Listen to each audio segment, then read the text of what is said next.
Yeah, good afternoon to members of the media. Thanks, Tip.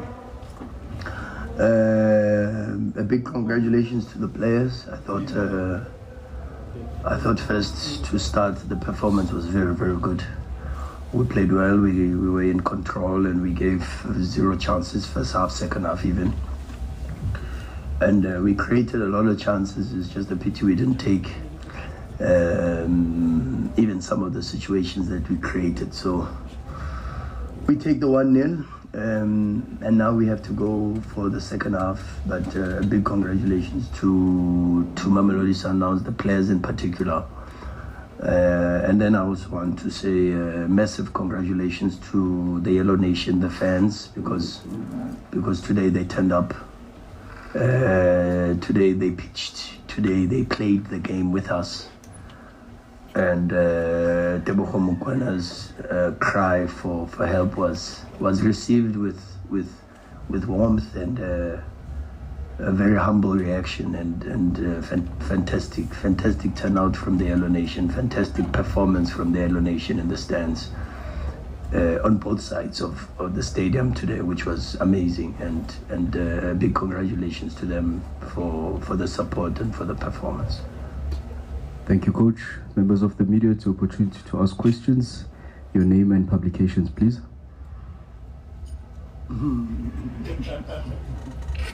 Afternoon, Coach. From Tax FM. First off, congratulations on the victory today. I just wanted to ask, today the team looked a lot more aggressive and they looked to attack with a lot more intent compared to Tuesday evening. Was there anything that you changed within the preparation for today's game, and how are you going to prepare for the game going to Cairo? It's a good question, and I wish I could say I changed anything, but today we were 11. That was the biggest difference, is that today we were 11 for most of the game, and on Tuesday we were 10, and then that of course influences the game. But yeah, as I say, it's probably that's the biggest difference. Good afternoon, Coach. Congratulations on the victory. Coach, what's Rivaldo Kutia? I don't know, playing as a half centre back, half six, both positions. He seems to be in a color of his own. I mean, he's so much beautiful with the ball at feet. His passes as well. Coach. Is he someone that at training he sees passes and patterns only he can see? And how good do you think a player is for you to have him at Sundowns? No, we're lucky to have the squad we have. I think we've got a very good squad. We've got some very, very good players. Rivaldo happens to be one of them. I think sometimes as coaches we like to take a lot of credit, but it's really not that. If you look at Rivaldo's career, and maybe with the benefit of having seen him as a youngster where he played at Ajax in the under-19s as a six and sometimes as a centre back, and then he progressed with his career. He played centre back professionally, and then he came to Sundowns. Initially played centre back, then played as our register, and then moved into a position deeper again. So I think there's been, fortunately, the stars have aligned in his career, and he's overcome and worked very hard to overcome a lot of setbacks. Incredible human being, but as I always say to you, I can say the same about almost each and every single one of these players. Talented footballers, but even greater human beings. Coach Mazola from SABC. The second leg, we're just asking Coach Kola now, obviously just how, they are stubborn side in Cairo, obviously, and when you've gone there and done well, you've had strikers. This time around, I don't know what the medical report is, but it looks like you might go there without Lucas or Peter. Just how hard was, especially given, 80 something at some point ball possession, but without a striker, if you have one or two, the margin is probably higher. Could you do that in Cairo? It's a very good question again. But we've got a goal in Cairo, we know that, and they know that also. I think that also stresses them a lot. The message that they've got is they know Sundowns can score in Cairo, and you could see a little bit the frustration from the players when they walked off the pitch, because I would presume that having had something very similar in the previous rounds, and maybe even in the MTN 8 we had something similar where we went away and home first, and even last season with the Champions League, when we brought a 0-0 in Morocco, the stress was not to concede, and that's going to be very stressful for them. The first thing that they've got to think about is Sundowns mustn't score an away goal. And so let's see what happens. It's only half time, and it's going to be an interesting game. But as I said, I think they also know that Sundowns have got a goal in Cairo, if not two. Coach, congrats on the. Thank you, Masatsi. I saw the embrace you had with Tapelo after he scored. He celebrated with the teammates, and then it was quite emotional. For his side, you'll correct me if I'm wrong, was it maybe him thanking you for backing him, and for you some sort of vindication, because there's been some dissenting voices among the fans that he's probably not good enough to be playing for Sundowns? No, he doesn't need to thank me. If there is any backing, if there is any support, it is just me doing my job. I don't think so. I think I embrace almost all the players when they score. I think this one was a little bit emotional, because if 40% of my halftime team talk was directed to Tapelo about certain movements, and I think that's why it was a little bit more emotional than he realized that, what I had been advised to do actually works, which spaces to take up, but that's also the talent that he has. He's a talented kid. He's 19. We're quick to forget, but history should always teach us this thing, especially with Sundowns, is that our players always improve. And so we've got to be patient. We were patient with Cassius, we were patient with Neo, we were patient with Sailor, we were patient with Debza, so a lot of Grant. At the level that Grant played at today, I mean, zero mistake. Ronza, unbelievable. They take risks, they are brave. So Maseko, for sure, also Mshishi, again, we've also tried to elevate and put to a different level than, before a couple of seasons. So, but all the players that we train improve. And that's one of the most important things that I must tell you, Masatsi, I put myself under pressure for. Number one is I try to make sure that I improve the players. And that's number one. And if the day I feel I can't is the day maybe I shouldn't coach this club anymore. So they will improve, Maseko will improve. We just need to be patient, as I cried for patience with Cassius last season, and we saw an incline, and it will never be a linear progression. There will be ups, downs. For young kids, it's like that, and you've got to accept. But it's the downs and the dips that actually help them to get better and to improve. And I'm sure that a player that already possesses so much natural ability, God-given ability, he's got weapons, he's got a goal, he's got a dribble, and he's got speed. And those are three very important weapons in modern football. And then it's just for us to continue to work on him and seeing pictures and understanding the game from a holistic and a global perspective, and not isolate phases of the game. And that's one thing we are trying to work. He has to understand that a good offensive position means a good defensive position. That's the biggest thing, and he'll get there. He needs a little bit of time, but he'll get there. Okay, thanks.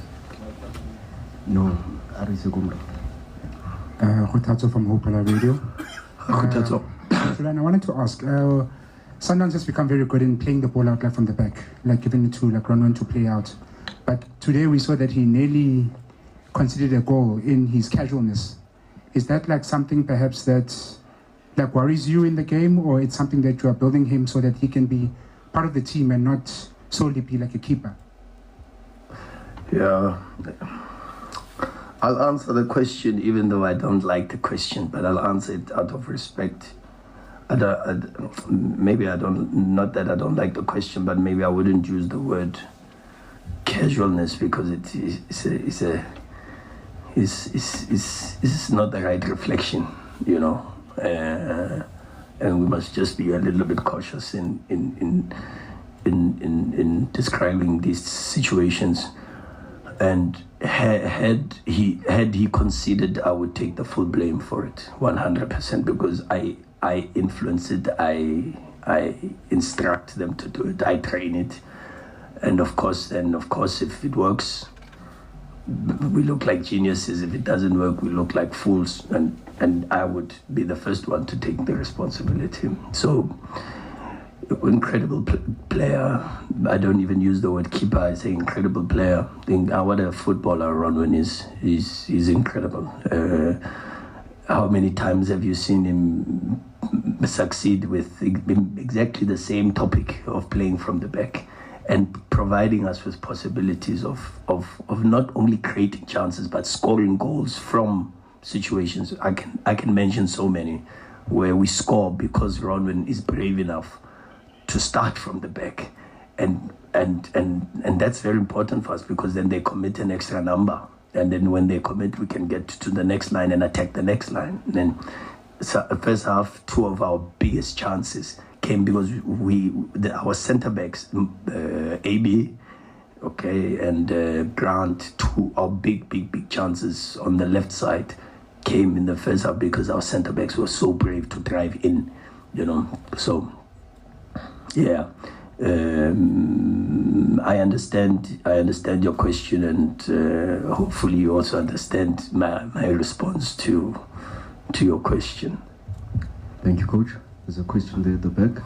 Coach Maskepe, Power FM. Why are you sitting at the back today? Because I can't put my phone there. Oh. Yes.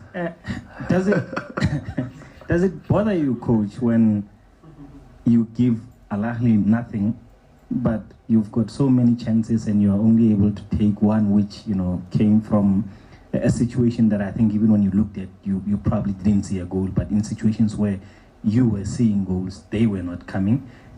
And when you also look at how things have gone in CAF competitions against Wydad, where you do well in the first leg and then it turns out to be completely different when you don't have goals in the second half, in the second leg. And also the issue of the final, Coach, because this is something that, you know, you speak to fans, they're saying, sure, we're doing well in semi-finals, but can we crack this thing and get to the final? Is it something that keeps you alive, awake at night? This thing that we need to get to a final? I can tell you that I already stay awake at night, so a lot of stress and a lot of work. Sometimes, especially the last couple of weeks, sleeping only at 5 a.m. because we've got so much that we've got to improve and try to help the players to get better. I would like to be the optimist in that perspective of the chances and say to you that I would rather have had taken this one. And of course, because 0-0 and 1-0 is a completely different perspective. And so to take the one of the many chances that we've created, for me, is a positive.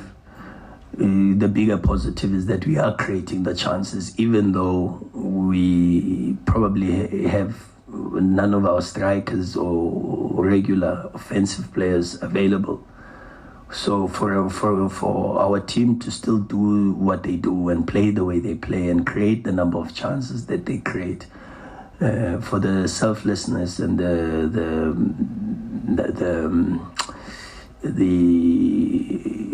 you know, the putting the team first, you know, I don't know what you call it, you know, Shishi puts the team first because he says, okay, I've been playing in the 10, but you need me as a false 9. I'm closer, I'm there. Maseko, I'm closer, I'm there.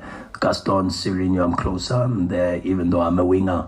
You know what I mean? So there's a lot of positives that we can take out, and I'd rather stay on that side. Even though I know now we've got to knuckle down now and focus on what's going to be a very difficult second leg. Thanks, Coach. We'll take the last 2 questions, Khama Billiat and Neo. Let's start with Neo. No, Neo's a regular, yeah. Sorry, Coach. Thanks. Neo Masana fan blog. Coach, yesterday you gave a beautiful analogy of a chameleon, and so. Your team this season seems to have found a balance between playing the way you want and pragmatism, and and you see it in one-way defense. Like today, I saw a situation where Mdau Ashes, I think it was the winger, I can't remember who it was, Ahly winger, and Ronan celebrates that moment. Do you guys make it an effort now to emphasize on the defensive part of your game, or yeah, something like that, to emphasize on the defensive part of your game and be passionate when you're on the ball? Sure. You guys are on fire today. You're asking very good questions, actually. Another very good question. We emphasize a lot of intangibles, and in the game of football, the intangibles unfortunately influence mainly a lot the defensive aspects, but we focus a lot on the intangibles: body language, intensity, aggression, and these aspects. But we try to use references and models to examples to encourage more of these type of actions. You know, if you remember last year, I was a Champions League match.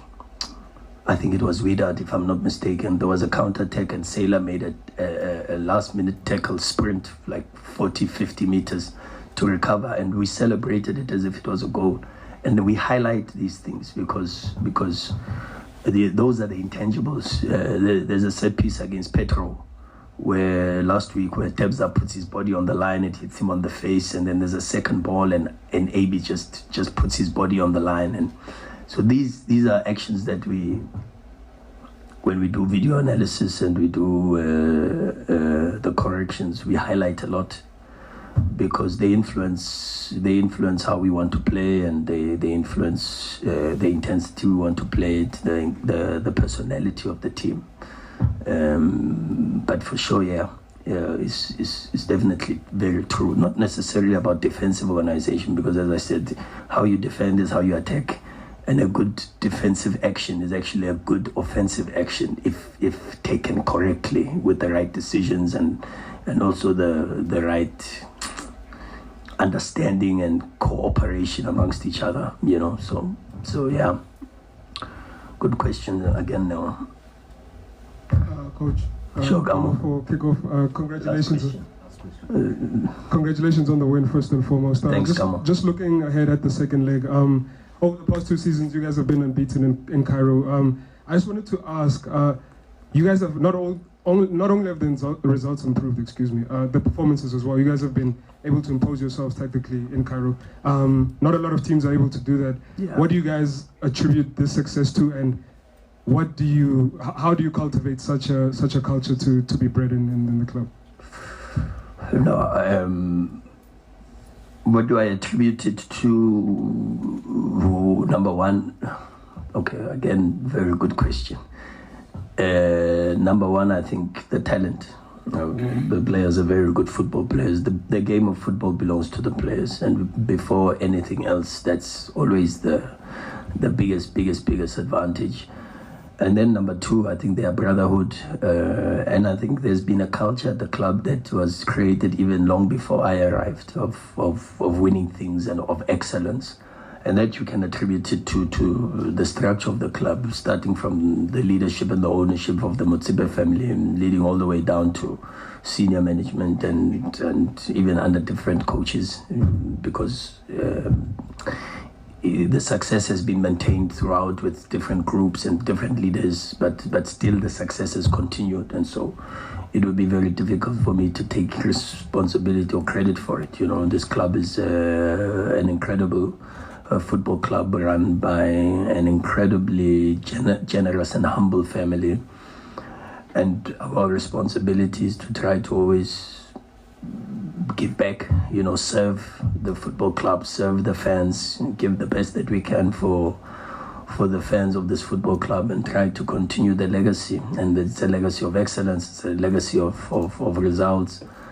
and hopefully we can continue with that level of focus and the humility, and stick together and continue to fight for that.